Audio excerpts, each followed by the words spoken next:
On the 3rd of March 2021, at approximately 9:30 p.m, a young woman's walk home was intercepted by a police officer who claimed she'd broken the law.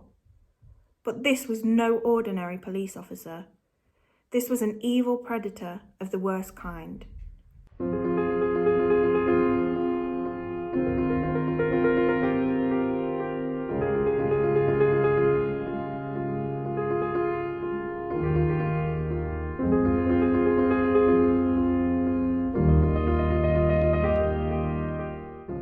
Hello and welcome back to Behind the Crime with me, Kaybon, here every Monday for a new video. Today's case is an absolutely heartbreaking one. During my research, I just felt so incredibly sad and frustrated and angry all at the same time that someone could abuse their power to this degree, to use it for sinister reasons. It's utterly heartbreaking, and one that you'll no doubt find utterly heartbreaking too. Let's get straight into this completely shocking case of Sarah Everard. Sarah Everard was born in Surrey in June 1987. She grew up in York, where she attended Fulford School. She studied human geography at St Cuthbert's Society, Durham University, from 2005 to 2008. So she was a very intelligent young woman and massively loved by all her family and friends, with whom she was really popular. She worked as a marketing executive for a digital media company. She lived in the Brixton Hill area of London, so she was used to the hustle and bustle of London life. She took it all in her stride, and she was very street smart. She stood at 5'4" and of petite build. Wayne Cousins, born on the 20th of December 1972 in Dover, Kent. He had 2 children and worked for the Met Police as a constable and firearms officer, where he'd worked for 3 years. He'd started his career as a special constable before moving to the Civil Nuclear Constabulary in 2011. So all that is basically it's policing at nuclear sites and providing security, etc. In February 2020, he started working for the Parliamentary and Diplomatic Protection Branch. This is the division that's responsible for uniformed protection of government and diplomatic premises. And remember, he was a firearms officer, so he had easy access to guns. Now, very scarily, he hadn't undergone any enhanced vetting as part of his recruitment, and he hadn't done the probationary 2-year period that you have to do before you join the Parliamentary and Diplomatic Protection Branch. Now, Cousins had been planning an attack for a long time. He'd planned to kidnap, rape and murder. In the month before the crime, he'd spent time scoping out London in the hope that if everything was meticulously planned, he would get away with it. He went to London devising his plan on the 5th of January, the 23rd of January and the 14th of February. I mean, straight away, how evil have you got to be planning a murder on Valentine's Day, which is supposed to be all about love and affection? And this man had a wife and children. He'd already prepared by buying strong adhesive tape, plastic sheets and hairbands. Now, we've no idea why he bought hairbands. Maybe it was as part of a restraint, or it has been suggested that it might have been to help him maintain an erection, which is absolutely sickening. He'd even hired out a car, a white Vauxhall, on the 28th of February with which to carry out this attack. He was hoping, due to the colour and make and model of the car, that it would pass for an undercover police car, and obviously also so that his own car wasn't recognised. And he'd made sure to hide his car away from the area in a quiet place. He drove the hire car to London on the 3rd of March, making sure he had his police ID on him with which to abuse his power for evil. He'd even lied to his family and told them that he was working a night shift. And then he took his time looking for his victim. Cousins was recorded as being in Earl's Court and on Battersea Bridge. After arriving in Clapham, he again drove to Earl's Court before he returned to Clapham at 9:23. At around 9 p.m, Sarah left a friend's house on Leithwaite Road near Clapham Junction, west of Clapham Common. She walked along the A205 South Circular Road across the Common en route to her Brixton Hill home. She spoke to her boyfriend on her phone for about 15 minutes and they'd agreed to meet the next day. At 9:28, she was seen on doorbell camera footage on Poinders Road and 4 minutes later on the dashcam of a passing police car. Just after this call, this absolute monster sees her alone and he hones in on her at 9:34 p.m. He was caught on CCTV getting his cuffs and handcuffing her behind her back. This is completely unimaginable. We're all taught to obey the law and do what people in authority tell us to do. So the fact that it was a policeman approaching her, she's going to listen to him and she's probably going to be really scared that she's done something wrong. It's just absolutely harrowing. He told her she was under arrest for breaking the movement restrictions in place during COVID. I mean, how many people knew the rules during COVID? It was all a complete muddle. People didn't know whether they were allowed out, whether they weren't allowed out. So, to be honest, if someone approached me during that time and said that I'd broken the COVID laws, I would probably believe them as well. And that's what's so scary about this case. An eyewitness who drove past and captured them on dashcam said that they'd presumed it was an undercover policeman making an arrest as they saw him put the handcuffs on her behind her back. After he'd put her in the car, he drove her all the way to Dover, which was about 80 miles away. You're going to know that something really bizarre is going on if a policeman arrests you and then proceeds to just keep driving and driving. I can't imagine the absolute horror that she must have been feeling. She must have been wondering what the hell was going on and if this really was a policeman. By 11:43 p.m, they arrived in Dover, where he then put her in his own Seat car. By now, you would know that this is absolutely not a legitimate arrest at all, being changed into another car. You would think that this is obviously a person who's pretending to be a policeman. But the fact that he was actually a policeman, I just have no words. How utterly terrifying to think that you're now in the hands of someone who could have completely evil intentions and you're handcuffed behind your back. So you can't, there's no way to fight back. Between 11:53 and 12:57 a.m, his mobile phone connected to cell towers in the area of Sibbertswold, and it was here that he violated Sarah, in remote woodlands, after which it was reported that he strangled her with his police belt. This man just makes me so angry. At 2:34 a.m, he bought drinks from a Dover petrol station. Then he drove back to Hodeswood near Ashford, where his car was captured on CCTV in that area between 3:22 a.m. and 6:32 a.m. Before he drove back to Dover to get the rental car, and he returned it at 8:26 a.m. In between which, he stopped for a hot chocolate and a Bakewell tart and was captured on CCTV again. How he just normally goes for a drink and a Bakewell tart as if nothing's happened. He removed the SIM card from Sarah's mobile phone and threw it in the river at a place called Sandwich in Kent. In the days after the murder, it was reported that he acted normal and no one suspected anything. On the 5th of March at 11 a.m, Cousins was caught on CCTV filling up a petrol container at a service station in Whitfield. He then drove to Hodeswood, where his car was captured again on CCTV at 12:37. It was there that he proceeded to burn Sarah's body after he'd put it inside an old refrigerator. At 1:37, he bought 2 large builder's bags and returned to Hodeswood on the 7th of March. He used these to dispose of Sarah's remains, and as a policeman, he knew that water was the best place to destroy DNA. He didn't go into work on the 6th, and on the 8th, he reported himself too ill to work due to stress. And he told officers he no longer wanted to carry a gun.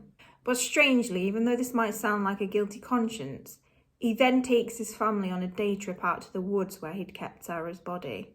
On the 9th of March, Cousins was arrested after being identified on numerous CCTV. This is how much Sarah was loved. The day after she went missing, the very next day, her boyfriend had reported her to the police missing. She hadn't met him as planned, and they knew that that was so out of the ordinary for her. At 4:20 p.m. on the 10th of March, police searching found human remains near Hodeswood in the builder's bag, just 100 metres from the land that Cousins owned. Police also then searched the site of a former garage that was once owned by Cousins' family at the top of the White Cliffs. On the 12th of March, her body was identified through dental records. On the 16th of March, police divers searched for her mobile phone. When Cousins was arrested, he claimed not to even recognise Sarah's picture, and he just, about 39 minutes before the police showed up, deleted all the data off his mobile phone. Once he knew that police had evidence that he was with Sarah that night, he concocted the most ridiculous story that an Eastern European people trafficking ring had threatened his family's life, and he had to in turn deliver them a girl to be let off. Now, obviously, police knew that this was complete and utter nonsense, so he is arrested. On the 8th of June 2021, he pled guilty to kidnap, rape, and admitted responsibility for Sarah's death. He didn't enter a plea on murder at this point because he was awaiting medical reports on his mental health. But the very next day, he pleaded guilty to her murder. About Sarah. I'm going to show you a picture. Do you know Sarah? I don't know. Okay. Sarah went missing. I'll show you some pictures of her on the day. Okay. Sarah went missing on Wednesday, and her parents obviously and her family are really worried about her now. The inquiry that's been conducted so far has led us to come and speak to you about it and to see what we know about Sarah. Okay. So, would you like to? Do you know where Sarah is? No. Right. Okay. Do you know anything about what happened to her? I know that she went missing up in London somewhere. About a week ago or so. Just from what I got on the news. Okay. Have you ever personally met her? No, not personally, man. Have you had any interactions with her at all? No, why would I have personal interactions with her? Well, it's very difficult because I can't go into a lot of the evidence because obviously that would require, that's not part of what an urgent interview is, okay? This interview is just about trying to find her. Because Sure. she's been missing for a while now. I'm sat in handcuffs and you're asking me what I know her, so you must have something to say that I know her. Well, as I said, you've been arrested on suspicion of kidnap, and we believe that you've been involved in her disappearance and taking her away from her family. Okay. So we are trying to find her. Obviously, everybody is very worried about her. She's got, parents. She's got, she's siblings. She's got a boyfriend. There's a lot of people that care about her. Sure. You've seen her on the news. The number of people that are reaching out about her. Sure. Out there looking for her every day, and she's missing. And our primary job here is to find her and to try and find her safe and well. Okay. Now, we believe that you know something about where she is, and that's why we're here, to look for her and to try and find her. And that's why we're talking to you now, is to try and get you to have a good think about it and tell us anything you can about where we might be able to find her. Okay. Well, I am in financial, and I've been lent on by I don't know who they are. They're a group, a gang, whatever. And they told me, right, I need to go and pick up girls and give them to them. So I said, not happening. And it then came through that they're going to harm my family, take them away, and they'll use them instead. But at that point I had no option to try and find somebody. So I don't, there's a couple of names. I was told a place to take her. That's it. That is all I know. I handed it to this group of people. Tell me about them. I need to find them. Tell me everything you know that I Okay. hope that you'll help me. There was a white Sprinter van. They it was between sort of Lenham, Maidstone area that I dropped her off. I still don't know. I don't know. They just parked my car up, and then the van come up behind me, flashed me. They all jumped out, and then they took this girl. They said, "You've done good," and I don't know whether my family's going to be alright still. But they threatened to take my family away from me. So at that point, I'm doing what I can to protect my family. That's it. So all I know is that it was a roundabout. We could drive there now. I could show you. But roughly, I don't know Lenham, Maidstone area at all. If we did it on Google, if we did it on Google Maps, like Google Earth, if we drove it, would you be able to do it? I drove from Ashford to Maidstone. Yeah. Okay. Yeah. There's a roundabout that breaks up, I guess. So this is the first big roundabout that you come to. You would carry straight over to Maidstone, but instead I went round that roundabout and back up another road. And at that point, I was flashed and pulled over. You guys got out, opened my door, opened that door, pushed me out against the front of the car, took the girl, drove off. That's it. They said, "We'll be in touch." So I'm here, I'm off work with stress because I'm here to protect my family. I want to be here 24/7 for my family. They come from my family. I've got nothing myself. I've got no choice. I'll go back through the route with you in a minute, alright? But how do they contact you? How did you contact them?